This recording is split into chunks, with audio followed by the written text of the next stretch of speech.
He is the quarterback of the Dallas Cowboys, getting set for Monday Night Football against the Philadelphia Eagles. He is none other than Dak Prescott. How are you, Dak Prescott?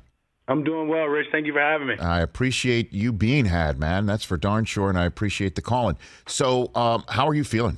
How's it going? I'm feeling great, healthy, ready to go, ready to get out there and have a great week 3 home opener, and just excited for this atmosphere. What was the most difficult part of your rehab to get ready for this season, Dak? I mean, honestly, I'd say just the beginning. The first couple of months when I was in a cast and on crutches or on the scooter, and I couldn't really do anything. I couldn't be mobile. I couldn't do a lot of rehab and things that I felt like I was accomplishing. So that was the toughest part. But the moment that I was able to start seeing progress and start knocking one thing off, started getting movement in my foot and walking again. From there, it was just it was fun. It was a challenging process that I embraced, and not a day didn't go by that it wasn't hard, but I embraced it all and had fun with the process. And just now to be back and look back at months ago, it's crazy, but I'm thankful for it. No doubt crazy for sure. But when did you finally get some traction on that comeback? I'm just trying to figure it out, how long it was, what point of the season was it for the Cowboys without you? When did you finally begin to start feeling that you were gaining traction towards positivity? I mean, the first few months, what happened in October, basically I had another one in December, and so it wasn't until late January, mid-January that I was able to start walking again and start doing the small things that was going to be the beginning of the comeback, and to start the physical rehab part more than just allowing the treatment and the stems and all that thing, but actually being mobile and making a step was probably right before February. So literally you made a step when you're saying like in terms of progress, not an actual step, right, in January or February? Or was it an actual step? It was an actual step probably then. Wow. In early January. Wow. I mean, because so many fans, Dak, think that, you're a young guy. You've got top of the food chain medical care. Of course you're going to come back. And it's just kind of a no-brainer. And now we're seeing you in the first 2 weeks look no worse the wear, and it's just, I'll be honest with you, I'm watching, I'm not even thinking about it. I'm not thinking about it. Do you? No, I don't at all. But, I give credit to the support I have around me. I give credit to Britt Brown in the training room, Jim Maurer, Greg Gaither, Hanson Yang, all of those guys that played a part in my rehab and played a part in pushing me each and every day to be better than I was before. And not only just rehabbing the ankle, but finding other ways to get better in every aspect of the game. And it just is really showing. I don't think about it when I'm out there, and I feel like a better player than I was before I left the game. How so? How? In every aspect. I feel healthy in my lower body, but working with my quarterback coach, John Beck, and Luke Miller, my upper body feels better than it did. I've probably lost weight and in better shape than I've ever been. And experience, just 5 years in the NFL going into year 6, it's all just starting to click, and I see things faster, moving faster mentally. And I think all of that plays a part in just being the best player that I've been up to this point. Dak Prescott here on the Mercedes-Benz Vans phone line, getting ready for Monday Night Football against the Philadelphia Eagles.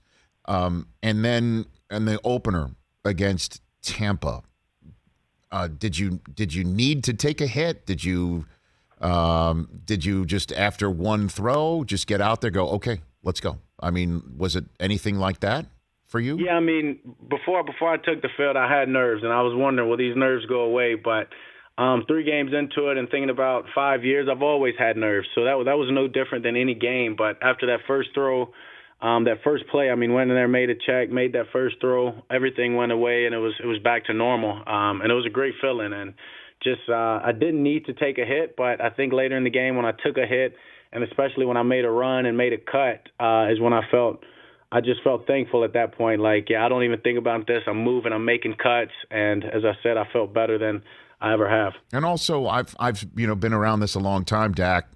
I've seen athletes who get paid, or in your case, PIZ-aid, and it's a pressure that they're constantly trying to live up to it. I wonder what you think about that idea, Dak. Yeah, I've never played this game for money. I've never wanted to make it to the NFL for the money. It was always about playing the game I love and doing it at the highest level against the best men there are in the world. So that's continued to be my inspiration, motivation every day when I wake up, is being the best of the best, and it has nothing to do with what the paycheck is or what this position gets paid.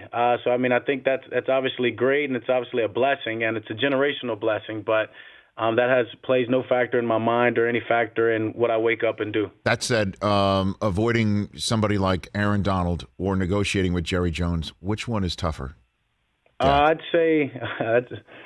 say worrying about Aaron Donald. I mean, I have great people that I trust, and obviously I trusted the Jones and the Cowboys organization and getting the deal done. So I didn't put a lot of energy and focus into that. Mm-hmm. And as I said, I just believe and had faith that I'd be here, and trusted my team and trusted them. And obviously they got me a great deal. They sure did, Dak. I when I interviewed you at the Super Bowl before the 2020 season, after the 2019 season, and I talked to you, and I told you the story DeMarcus Ware once told me, that Jerry Jones, when he really is getting ready to sign on the dotted line, he calls you into his office with no agents, lights some votive candles, and just stares at you and asks you if you want to be a Dallas Cowboy. Did that ever happen to you, Dak? Did that moment happen with you? Maybe not exactly that scenario, but we had a few office visits, and they were always great. But they were just really communicating at that point what both sides were moving towards and what both sides wanted. But at the end of the day, Steven and Jerry hashed it out with my agent Todd France, and that was all on them, and I give them credit. Okay. I just got a call from Todd, and then later, about a couple hours later, I was in the Joneses' office hugging and knowing that I had a future. That is. Were there no candles then, is what you're saying? No votive candles? There wasn't candles, but there was lots of smiles. I like it. Dak Prescott here on the Rich Eisen Show. The challenge the Philadelphia Eagles represent on Monday Night Football is what for you? I mean, it's a division opponent. Take the records away, take everything away anytime that you play a division opponent, but especially starting off the season, home opener for us. It's going to be exciting. Monday Night Football. We know that they're got a new coaching staff, so I'd say the biggest challenge is the unexpected, not knowing if who they are is what they've done these first 2 weeks, or if they're planning on throwing something out different for us because we're a division team. But just going in there and sticking true to our rules and to what we know best as an offense. But I think it's important that we capture the momentum, we capture it early, feed off the home crowd and Monday Night Football, and start this division off the right way with the win. Well, what the offense does best, Dak? Is it putting the onus on you 45 times to throw, or the balance? Because we've seen both this year already. I think it's just the ability to be able to do either one, be able to really dial in, whether it's the pass game because that's what's needed, or as you saw last week, lean on the offensive line and the run game because that's where we're making the hay. So when you have the talent that we have, when you have the chemistry, the core, the brotherhood that we have on this offense, you just go out there with the plan to be balanced. But if one needs to take over the other, we're willing to do that as well. And how is the fact that you've already gone toe-to-toe with the world champs and spent a full day in the building where the Super Bowl's going to take place kind of give you the knowledge that you have the ability to make a run to that stadium you just won in this past week and lift the trophy? What about that? I start when you go back to the spring with the way that we came in and the expectations that we put on ourselves as a team, the expectations and standards we're going to hold ourselves as the offense and the defense and special teams. We had a great off season that carried into training camp, and then obviously starting the season off, as you said, going toe-to-toe with a team that just won it out there at their place, and then going on the road and beating a good team, a good young team that's got a powerful offense that the defense allowed us to make some plays. We're creating momentum, and we're going to need it as we start off at home and use it as a division against a division opponent. So I think it's important. I think it's all momentum that we can take and continue to carry, but build off of to get where we want to be. How jacked are you? Seriously, like that this is happening to you in your life. I mean, what if I told you, let's say snap cut to 8 years ago, what's going on right now in 2021 for you? What would you have said, Dak?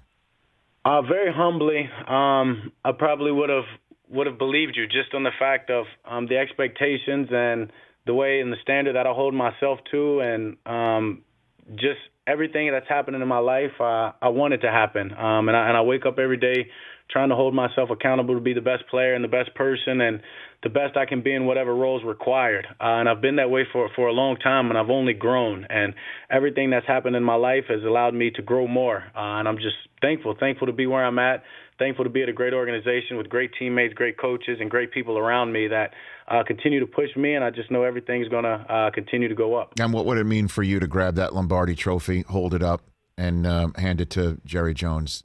Yeah, it mean everything. I play this game because I want to be a winner. I want to be a champion.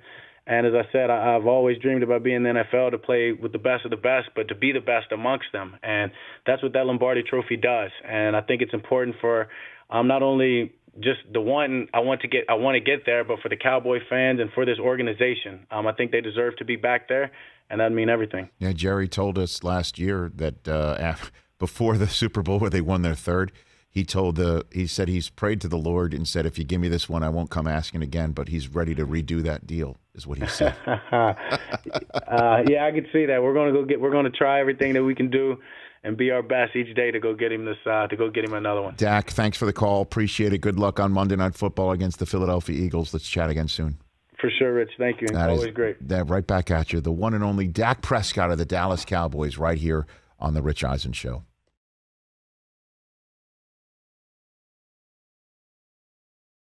Hey, you watched all the way to the end. Thanks for that. Watch more right here.